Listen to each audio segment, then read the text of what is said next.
Yeah.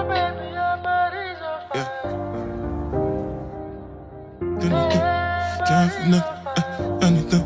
Time for nothing, time for nothing, anything. Time for nothing, anything. Time to put anything. From the wild now. Hello, Fight fans. Sportsman from the pulpit. I'm here with Christian Johnson, son of soon-to-be or Hall of Famer Renee Akins, matchmaker.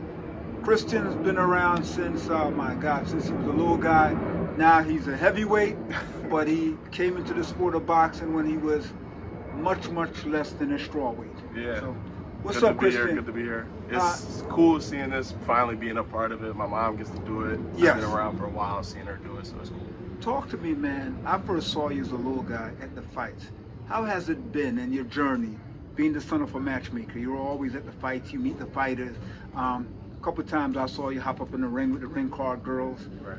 Everyone knew Christian as a little guy. Yeah, so in boxing. It's just been like, best way I can explain it is that it shaped me and the kind of person that I am, because me being so young and always going out and doing different things and Right. meeting new people and introducing myself, it made me the sociable person I am today. Right. And I can have comfortable conversations with people that I don't know. You can put me in any room, Right. and I'll fit in like I've been there for years. Mm-hmm. And that's just something that I thank my mom for bringing me around when I Yes. was younger, because it helped me grow up and learn the ways of the world and Mm-hmm. learn that it's more personality out there other than Right. mine, and Mm-hmm. everybody's different, and you have to learn people. Mm-hmm. So like, I think that's something that I took away from that. Outside of boxing, Mm-hmm. that's something I took away that has really helped me in life. We used to see you in the dressing room, man, talking to the fighters. I mean, you might as well got the mic and start interviewing them. Yeah, so, and then being around the boxing aspect of it taught me like toughness, and Toughness, then, right. you know, like I play basketball, and Mhm. something that I've always incorporated into my basketball is toughness, being tough.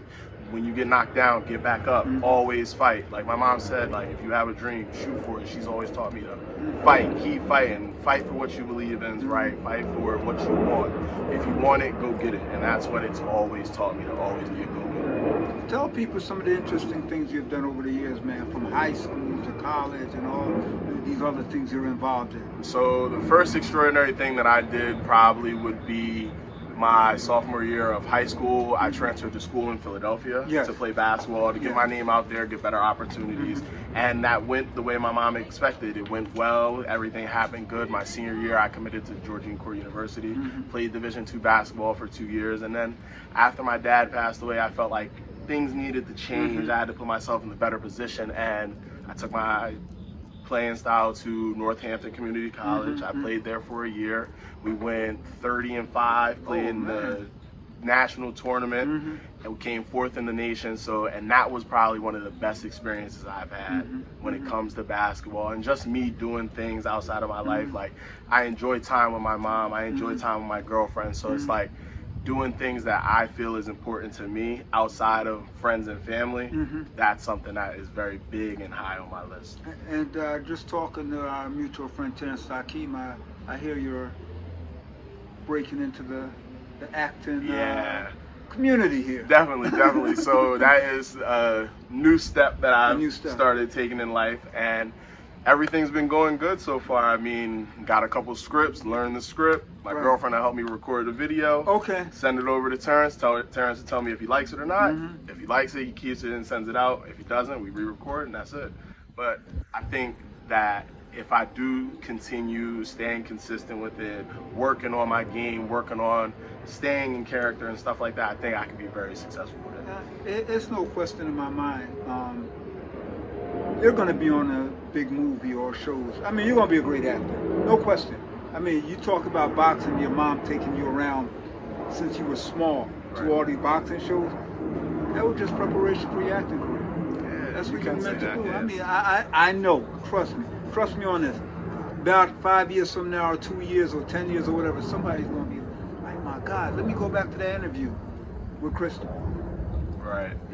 It's exciting to hear things like that. Like I definitely look forward to it. It's just, and the biggest thing about it is having the supporting cast around me, having my mom, having my girlfriend, even Dylan. Like over time, Dylan and my mom have built a relationship, and Dylan has in a way become like a big brother. Dylan Price, yeah. Yeah. So like, and it feels good to have that supporting cast around me, just to see that everybody wants to see me successful. But at the end of the day, I know it's something that I have to want, and if I can see them happy and make them happy, it makes me want it more.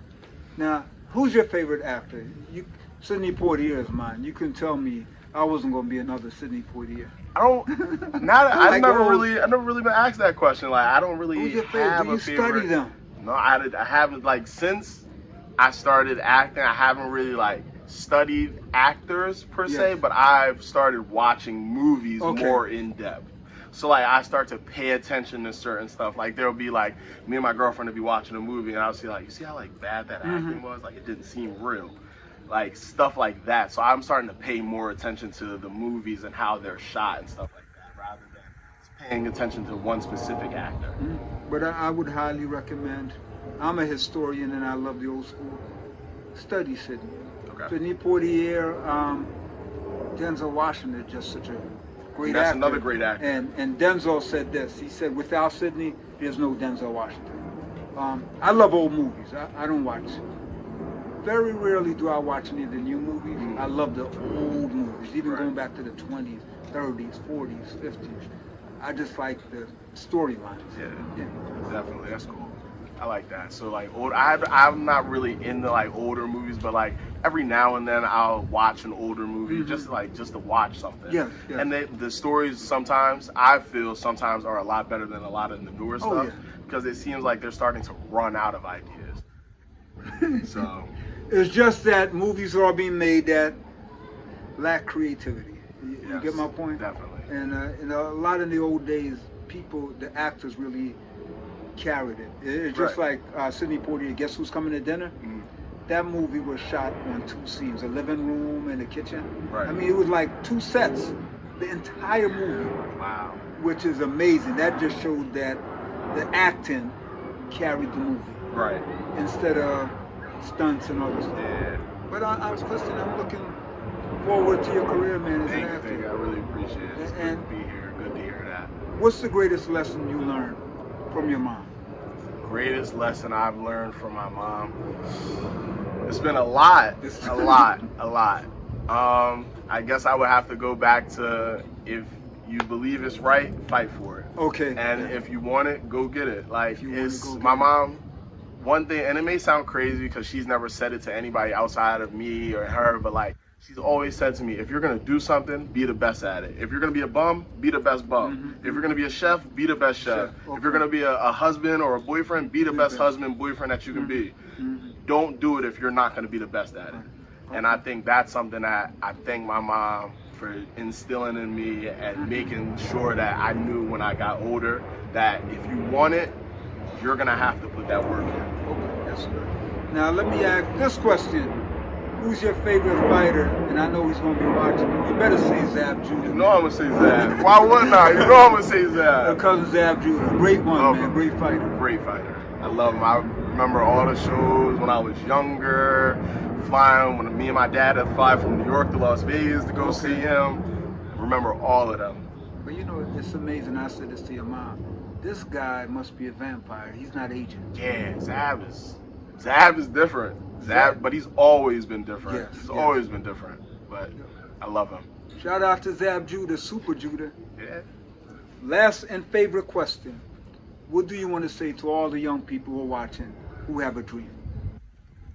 Kind of like how my mom said, if you want it, go get it. If you're going to be the best at what you want to do. And find something that highlights what you're good at. Don't put yourself in a position to do something that other people feel you're good at. Do something that you feel you're good at and excel at it. Because that's the only way people are going to see what you can do and to the best of your ability.